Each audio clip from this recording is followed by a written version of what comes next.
There is a unique, deeply infuriating breed of audacity reserved exclusively for those who believe the world owes them something for nothing. You know the type. They operate under the delusion that your boundaries are merely suggestions, and your resources are their personal safety nets. When someone crosses that line, the natural instinct is to react with fire and fury. But true retribution doesn't require a shouting match or a clenched fist. Sometimes, the most devastating revenge is utterly silent. It requires no trespassing, no broken laws, and no raised voices. All it takes is a basic understanding of physics, a dash of patience, and the simple, effortless turn of a brass valve. I had just closed on a dilapidated husk of a house sitting right in the sweltering, exhaust-choked heart of the capital. The previous owners, the Soriano family, were old acquaintances who had fled the country nearly 3 years ago, leaving the property to rot in the tropical humidity. Desperate for quick cash, they handed me the deed for a fraction of its market value. I knew I was buying a fixer-upper, but the reality of the place was staggering. The front door didn't even have a functioning lock. It was secured by a rusted iron padlock hanging from a busted latch. Worse, there was no perimeter wall or front gate. The property simply bled out onto the chaotic street, inviting anyone and everyone to wander in. And wander in they did. On the very first day I moved in, flanked by my 3 massive rescue dogs, Coda, Fenrir, and Bramble, I found a dented, oil-leaking motorcycle parked brazenly right inside my open garage. No note, no explanation, just an unspoken assumption that this abandoned space was public property. I didn't waste time getting angry. I simply grabbed the handlebars, wheeled the heavy machine out onto the cracked asphalt of the public road, and left it there. Later that afternoon, as a crew of welders was installing my heavy-duty steel front gate, an angry man started hammering his fists against the new metal bars, demanding to know who touched his bike. I didn't even bother stepping outside. I just watched him through the dusty living room window. After 15 minutes of shouting at a brick wall, he gave up, kicked his own tire, and rode off in a cloud of blue smoke. I was already profoundly unimpressed with the neighborhood, but the real problem wasn't the random opportunists on the street. It was the man living right next door. His name was Mr. Ginting. He was a retired mechanic who occupied the ground floor of a towering, hastily constructed 3-story concrete building that loomed over my property. The upper 2 floors were rented out to tenants, providing the old miser with his sole source of income. From the moment the sold sign went up, Mr. Ginting had been a localized storm cloud of resentment. The Sorianos had warned me about him. He had repeatedly harassed them over the phone, complaining bitterly that the house was being sold to a stranger instead of being left empty. They told me to watch my back, but standing at 6 feet tall, accompanied by 3 aggressively protective hounds, I wasn't particularly intimidated by a scowling old man. For the first week, an uneasy truce hung in the humid air. The new steel gate kept the stray vehicles out, and a bold yellow "no parking" sign deterred the idiots who thought my driveway was a loading zone. I thought the worst of the transition was over. Then came the shower incident. I was standing under the spray, washing off a thick layer of renovation dust, when the water pressure suddenly plummeted. The robust stream choked, sputtered, and died down to a miserable, pathetic trickle. Soap stung my eyes as I reached blindly for the faucet, twisting it back and forth to no avail.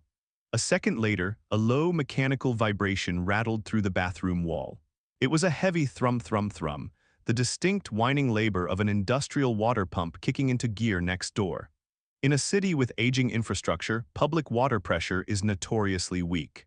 To get water up to the 3rd floor of a tenant building, you need a heavy-duty pump to suck the water from the mains and push it up into the rooftop storage tanks. Coincidences happen, sure. But I hadn't survived this long by ignoring red flags. Dripping wet and highly suspicious, I waited until the droning vibration next door abruptly ceased. The moment the pump shut off, the water from my showerhead surged back to full, stinging force. I wrapped a towel around my waist, walked into the kitchen, and turned on the sink, full pressure. I waited 10 minutes. The pump next door roared to life again. Instantly, my kitchen faucet dropped to a miserable drip. The pieces began to snap together with maddening clarity. Over the last 3 years, the Sorianos had complained about mysterious water bills piling up despite the house being entirely vacant. They had chalked it up to underground leaks, blindly paying the escalating fees to avoid municipal fines. But there was no leak. At some point during the property's abandonment, Mr. Ginting had decided he was tired of paying his own utility bills. He had waltzed onto the unsecured property, dug into the dirt, and covertly spliced his sprawling, multi-story plumbing system directly into my main water line. He was using my meter to supply water to himself and his 2 floors of paying tenants. I spent the next 3 days hunting for the splice. The property was a jungle of overgrown weeds and cracked concrete, and the old mechanic had hidden his handiwork well. I couldn't find the exact pipe, but the pressure tests never lied. Every time his pump engaged, my water vanished. Now in our district, water is heavily subsidized. Even with me washing my car, watering the revived garden, and bathing 3 large dogs, my monthly bill would barely scratch the equivalent of $5. The financial theft was practically negligible, but this wasn't about the money. It was about the sheer, unadulterated entitlement. This bitter old man believed he had an absolute right to siphon resources from my property purely because he felt he could get away with it. Letting it slide would establish me as a pushover, a soft target in a neighborhood that clearly preyed on weakness. I considered confronting him. I considered calling the municipal authorities and dragging him into a messy, bureaucratic legal battle that would take months to resolve.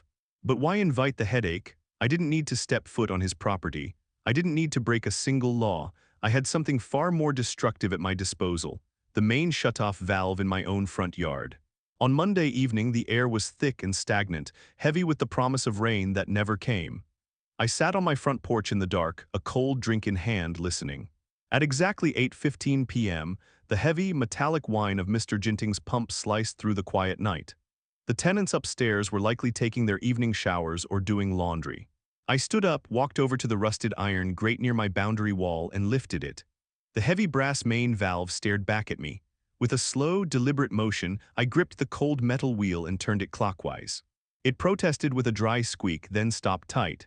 My water supply was completely severed, which meant Mr. Ginting's stolen supply was severed too. The mechanics of rooftop water tanks are incredibly simple. Inside the tank sits a plastic float attached to a ball valve. As the water level drops, the float lowers, opening the valve and electronically signaling the pump to turn on and refill the tank. Once the tank is full, the float rises, the valve closes, and the pump shuts off. It is a foolproof system, unless there is no water to pump. If the tank is empty and the supply is bone dry, the float stays at the bottom. The sensor demands water, the pump turns on, and it stays on forever. Starving a high-capacity water pump is a death sentence for the machine. The impeller spins frantically in a vacuum, generating massive amounts of friction. Without the cooling flow of water, the internal copper coils heat up exponentially. I knew I was going to burn out his expensive pump. That was the goal. What I hadn't factored into my equation was the state of Mr. Ginting's electrical wiring.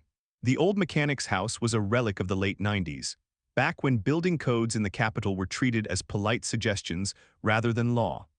Modern homes have thermal overload relays and dedicated breakers that trip the moment a motor starts drawing dangerous amounts of amperage. Mr. Ginting's house did not. I went to bed, the dogs curled up at my feet, and slept peacefully. At exactly 3:14 a.m., I was jolted awake by a sound like a shotgun blast, followed immediately by a chorus of angry shouts. I rolled out of bed, padded over to the window, and peered through the blinds. Mr. Ginting's 3-story building was plunged into absolute pitch-black darkness. The streetlights outside were still glowing amber, and the houses across the road were fine. The blackout was entirely localized.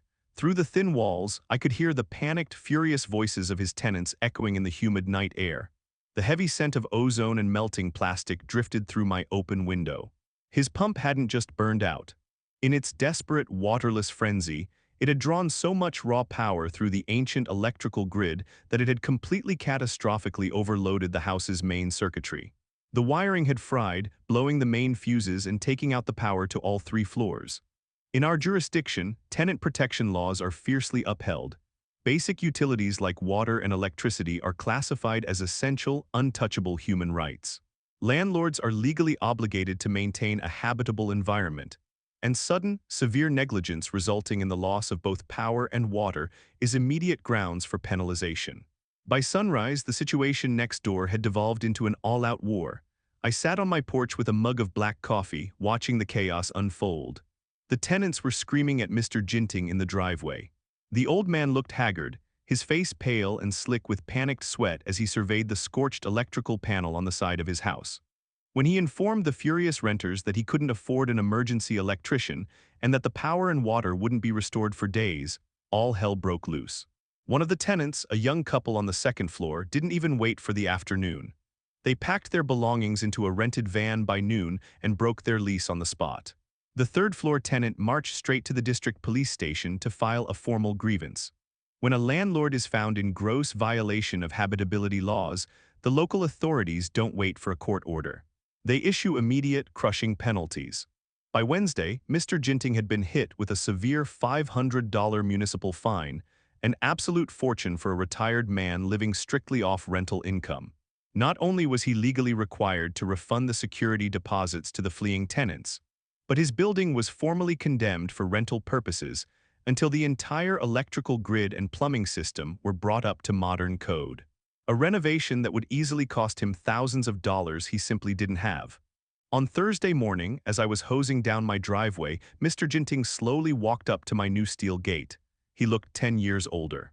His shoulders were slumped and his hands trembled slightly as he gripped the metal bars. He stared at me with bloodshot eyes, a storm of suspicion and helpless rage brewing behind them. Did you turn off your main water valve on Monday night?" he asked, his voice a gravelly, defeated whisper. I looked up, shutting off the nozzle of my hose. I let a perfectly innocent, apologetic smile spread across my face. "Oh yeah," I said smoothly. "I found a nasty leak in one of my exposed pipes out back. I had to shut the main off overnight until the plumber could come by the next morning to patch it up. Everything's fixed now, though." "Why? Did something happen?" The look on his face was a masterpiece of contained agony. His jaw tightened so hard I thought his teeth might shatter. He knew. Deep down in his miserable, entitled bones, he knew exactly what I had done. But what could he say? "You destroyed my house because I was secretly stealing your water." To admit it would be to confess to a crime right to my face. He swallowed hard, his eyes dropping to the concrete. "Oh, okay," he mumbled. He turned around and shuffled back toward his dark, quiet, empty building. By Sunday, there was a moving truck parked outside his house. Without the rental income, he couldn't afford the fines, the repairs, or even his own daily living expenses. He was packing up what little he had and moving out to the suburbs to live on his daughter's couch. Next week, I have a professional crew coming in to excavate the boundary line, locate his illegal pipe, and cap it permanently in concrete.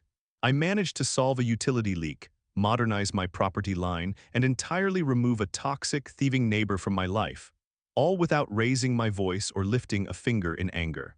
Sometimes the universe doesn't need you to fight its battles. It just needs you to set the stage, flip a switch, and let the sheer weight of a person's own greed drag them down into the dark. If there is a lesson to be learned here, it's that boundaries aren't just lines drawn in the sand. They are the electric fences of our peace of mind. Never let anyone convince you that protecting what is yours makes you the villain. If they get burned touching the wire, that is the price of their own entitlement. If you enjoyed hearing how a little bit of patience and a single brass valve brought down a neighborhood tyrant, hit that subscribe button. Drop a like on the video and let me know in the comments below, what is the most creative way you've ever dealt with an entitled neighbor? Until next time, keep your boundaries strong and your water mains secure.